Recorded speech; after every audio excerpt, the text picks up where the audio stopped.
In England, there is a beautiful bungalow known as the Borley Rectory. The house belongs to Lionel and Marion Foister. It is May 1937. A man enters the house followed by another man. They both have a suitcase that seems extremely heavy. The first man is Harry Prince, a renowned paranormal investigator. He is accompanied by his employee. Harry is living at the infamous Borley Rectory as paranormal happenings have been witnessed. He plans to stay in the house for almost 6 months to conduct a proper investigation. His employee thinks they will have the day off considering they have just arrived. But when Harry tells him that the investigation will commence from today, he is a tad disheartened but obliges. He carries the bags again and follows Harry. At night, Harry's employee enters the room and informs him that everything has been set and ready. Harry is impressed and happy with his decision among the other candidates. The employee is happy and says he is here to learn from him. When he offers tea to Harry, he declines, saying he'd rather have some alcohol. The employee, who is Mark Kerr Pierce, thinks they will commence the investigation considering everything is ready, but is shocked when he sees Harry get ready for bed. Harry lays on his bed in his suit, as he believes anything could call for his help at any time and it is better to be ready for it.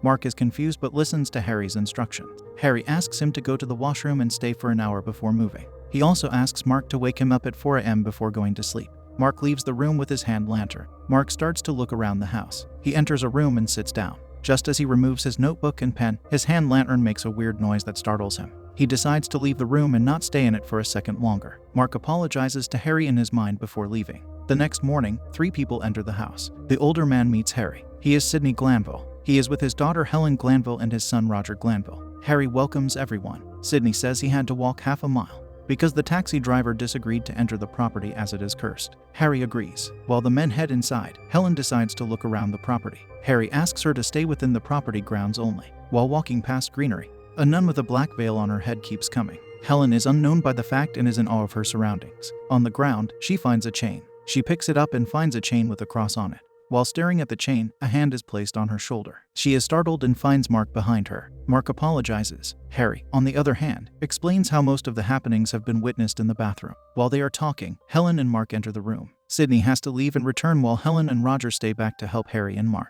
A group of people gather around the dining table. It includes Lionel and Marion Foister, Charles Sutton, Basil Payne, and Rev Henning. They are welcomed by Harry. The motive behind the meeting is that Harry wants to end the investigation once and for all, and provide all the relevant information to the family. A man from the table says there have been many investigators that have been to the place and have investigated and documented. Charles asks Harry the real motive behind the investigation. Harry says he and Sidney have decided to record every second of the 6 months he will live in the house. At least one of his members will always stay awake and nothing will escape Harry and his team's eyes. Plus, he has new experiments he wishes to try on. The Foister does not want it to be commercial and Harry agrees. He says Charles would be the only man who will be allowed to enter the grounds during the investigation period, as Harry trusts his judgment. Marion strongly believes that there is a paranormal force in the house. Lionel tries to stop her from talking much, but Marion gives him an ultimatum that she will tell the truth or he shall. Lionel decides to talk. He confesses that he has witnessed strange happenings inside Borley Rectory, that he had kept hidden from everyone after listening to Rev Henning.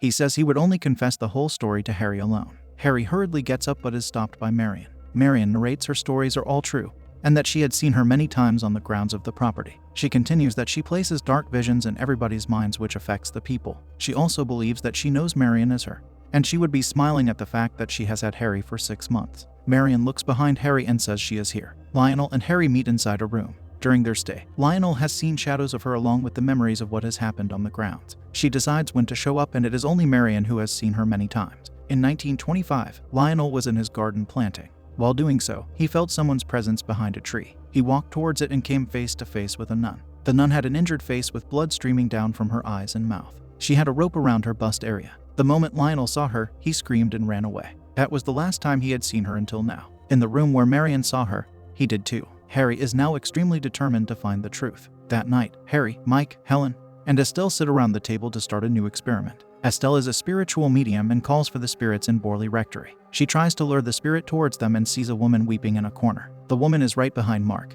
Estelle learns that the scared woman's name is Marie. Harry asks whether Marie is the only one in the house and she declines. Estelle gets restless and wishes to stop but Harry asks her to continue. Estelle believes that there is ancient energy around Marie that is very strong and it makes her uncomfortable. Harry hesitantly agrees to break the circle but they cannot. After some time, they break it and start to cough. The nun walks towards Estelle and asks her to not disclose anything. Estelle is extremely disturbed. It has been a week since they have been in the mansion, and everybody except Harry is disappointed because nothing has happened till now. Harry shares that the last time he visited Borley Rectory, he smelled burning. When he was young, he would smell burning in his room and it was like a night terror for him. As soon as he left his house for the university, the terror stopped. Curious, he found out that the house he lived in previously belonged to a woman in 1700s. She was burnt to death in Harry's room, hence the terror. He soon realized his calling and thus entered this field. The real reason behind his stay is to understand why his night terror returned years later, when he slept in a small room at Borley Rectory during his last visit. Harry narrates that the first time Marion saw the nun was in 1931. She knew she was alone in the house, and when she feels a presence behind her, she is petrified. Later that night, while Mark is asleep, Roger is awake and scared. He stares at a chair opposite him. While doing so, a red book falls from above. Just as he is going to touch it, he retreats and grabs his blanket up to his eye. One night, Basil complains about the church bells ringing and bright lights coming from the house. Harry believes it is not a part of the experiment and calls Basil inside to record it, but Basil declines and walks away. Roger shares the happenings with Helen and Mark. Helen criticizes Roger for not recording it while Mark inspects the red book. While Roger falls asleep during a lookout, the nun visits him and magically adds worms to his sandwich. When he wakes up and takes a bite, he starts to puke it out. In the morning, Harry decides to send Roger back to London, as he is the weakest in the group, and take the experiment to the next step. He placed bells an inch above the ground. While Mark and Helen are playing with Roger looking through the red book, they hear the bell ring. Mark immediately runs in that direction. He finds Harry experimenting. That night, Helen looks around with her hand lantern. As soon as she turns around, the nun comes face to face with her and stabs her. Helen wakes up and realizes it is just a nightmare. She finds Roger talking to someone on the phone and acts peculiar. Helen asks whether he is okay and he answers in a deep voice. She lies down and the nun is just right beside her and staring at her intently. She wakes up scared again and hears the bells ring at a distance. She and Roger head in that direction. They find no one, but when they bend down, they feel extremely cold in that area. Roger wishes to leave immediately. Just as they head back, Helen starts to scream and Roger crawls behind in fear. Harry and Mark rush towards them. When they all reunite, Harry understands that the nun is around. Mark asks him not to, but Harry turns around and the lights go off. When the lights are back, the nun is standing behind Mark. The next day, Mark scribbles words like hallucinations, mass hysteria, and proof in his book. Roger and Helen leave for London. Helen believes the rectory wanted Harry and Mark alone and it got what it wanted. The same day, the bell rings again. Mark bends down to investigate and finds a pair of legs entering his vision. He thinks it is the nun but is Harry instead. He sighs in relief and tries to explain how he thought it was the nun. Harry yells at him and asks him to not have any thoughts, as the rectory will use them to exploit him. Harry wishes to take things up a notch for their last week. Harry explains to Mark what is to be done by the man. Mark carefully listens and nods. Harry does not consider witnesses as proof, as he believes witnesses can sometimes forget things. He says note-taking and pictures are relevant as it helps in matching happening. While talking, they hear noises. Quickly realizing it's coming from the blue room, they head toward it. As soon as they enter the room, they find it freezing. The books placed by the wall are cold too. Harry registers that the cold is coming through the walls. He, along with Mark, removes everything by the wall. The wall is freezing too. Mark gets some flour for Harry and he starts to throw it on the wall. According to Harry, if the wall is damp, the flour will stick to it. Mark tries it too. The word Marion is visible on the wall. Mark gets the camera to capture it, but the word disappears. Sydney pays a visit to the Borley Rectory the next day. Harry believes they are close to the truth and tells him of what had happened the night before. He believes the wall is like a door to pass through. Harry believes they can communicate and put an end to the mystery of the house, adding that he does not wish to extend the investigation beyond 6 months. It is May 1938. It has been a year since Harry entered Borley Rectory. Marion, Lionel, Rev, Henning, and Charles meet Harry in the same room again. Basil declines to meet Harry. Harry concludes to stop the investigation, as the new occupant, Captain Gregson, does not believe in ghosts. Charles is confused and he wishes to know the answer to the mystery. Harry agrees to share his work with the condition that it should not leave the room. He starts his story by believing that in the beginning, the house was asleep and hell was about to break loose. In April 1938, at night, Harry woke up. He looks around and outside the room but finds nothing out of the ordinary. He watches as Mark is asleep. When he is about to retreat, he finds a dead body wrapped in a cloth on his once empty bed. Along with the body, there was a skull and a sword. The body wakes up, and when he turns it around, Harry finds himself in a nun costume with blood and tears streaming down. When he turns around to leave, the nun stabs him in the stomach.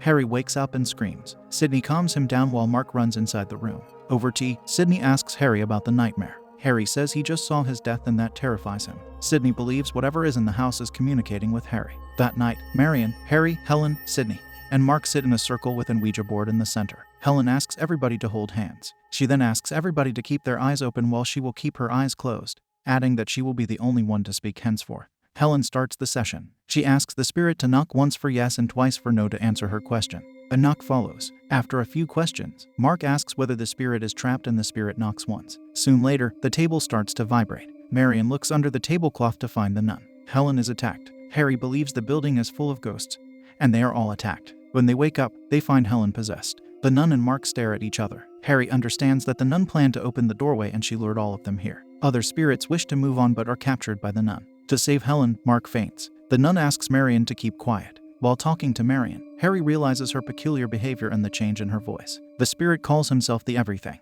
It stabs Harry and he wakes up. He, along with Marion, then leaves. 6 months after his departure, Borley Rectory was on fire and the tenant expired. Nobody knows how the fire started and myths continue to swim. Harry believes he is the only one who came close to unveiling the mystery.